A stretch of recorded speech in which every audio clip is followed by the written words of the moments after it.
നമസ്കാരം. വിഷനോറ മീഡിയയുടെ പുതിയൊരു വീഡിയോയിലേക്ക് ഏവർക്കും സ്വാഗതം. സാമ്പത്തിക പ്രതിസന്ധിയെ തുടർന്ന് പണം കടമെടുത്തു നൽകുന്ന 1600 രൂപ ക്ഷേമ പെൻഷനിലും കൈയിട്ട് വാരി 1458 സർക്കാർ ജീവനക്കാർ. ഇവരിൽ 2 കോളേജ് പ്രൊഫസർമാരും 3 ഹയർ സെക്കൻഡറി സ്കൂൾ അധ്യാപകരുമുണ്ട്. വിവിധ വകുപ്പുകളിലെ ഗസറ്റഡ് ഉദ്യോഗസ്ഥരും ഹൈക്കോടതി ജീവനക്കാരും പട്ടികയിലുണ്ട്. കുറ്റക്കാർക്കെതിരെ കർശന നടപടി സ്വീകരിക്കാനും കൈപ്പറ്റിയ പെൻഷൻ തുക പലിശയടക്കം തിരിച്ചുപിടിക്കാനും മന്ത്രി KN ബാലഗോപാൽ നിർദ്ദേശം നൽകി. പെൻഷൻ നൽകാനുള്ള സേവന സോഫ്റ്റ്വെയറും ജീവനക്കാരുടെ ശമ്പള വിതരണത്തിനുള്ള സ്പാർക്ക് സോഫ്റ്റ്വെയറും ബന്ധിപ്പിച്ചായിരുന്നു ഇൻഫർമേഷൻ കേരള മിഷൻ സഹായത്തോടെയുള്ള ധനവകുപ്പിന്റെ പരിശോധന.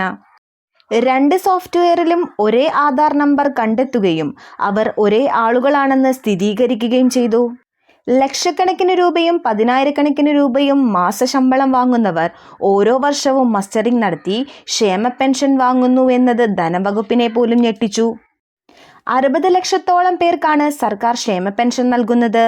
പണമില്ലാത്തതിനാൽ 4 മാസത്തെ പെൻഷൻ ഇപ്പോൾ കുടിശ്ശികയാണ്. 1 മാസം പെൻഷൻ നൽകാൻ 800 കോടിയോളം രൂപ വേണം. അനർഹരായ പലരും പെൻഷൻ വാങ്ങുന്നത് സർക്കാരിനെ ഞെട്ടിച്ചിരിക്കുകയാണ്. 18 വയസ്സ് കഴിയുമ്പോൾ തന്നെ ക്ഷേമ പെൻഷൻ കിട്ടിത്തുടങ്ങുന്ന അംഗപരിമിത പെൻഷൻകാരാണ് പട്ടികയിലധികവും. പിന്നീട് ജോലി കിട്ടുമ്പോൾ അക്കാര്യം അറിയിച്ച് പെൻഷൻ നിർത്തിവെപ്പിക്കലാണ് ചെയ്യേണ്ടത്. എന്നാൽ അധികം ആളുകളും അനർഹമായി പെൻഷൻ കൈപ്പറ്റുന്നു എന്നാണ് കണ്ടെത്തൽ. ഇതിനെക്കുറിച്ച് കൂടുതൽ അന്വേഷണം നടക്കാനാണ് സാധ്യത. ഓരോ മാസവും ലഭിക്കുന്ന 1600 രൂപ കൈപ്പറ്റാനായി കാത്തിരിക്കുന്ന ലക്ഷക്കണക്കിന് പാവങ്ങളാണ് നമ്മുടെ നാട്ടിലുള്ളത്. അവർക്കിടയിലാണ് ഈ ഗസറ്റഡ് ഉദ്യോഗസ്ഥർ ഉൾപ്പെടെ ഈ അനർഹമായി ഈ ക്ഷേമ പെൻഷൻ കൈപ്പറ്റുന്നത്.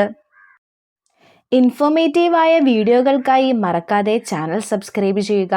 മറ്റൊരു വീഡിയോയുമായി കാണാം. നന്ദി, നമസ്കാരം.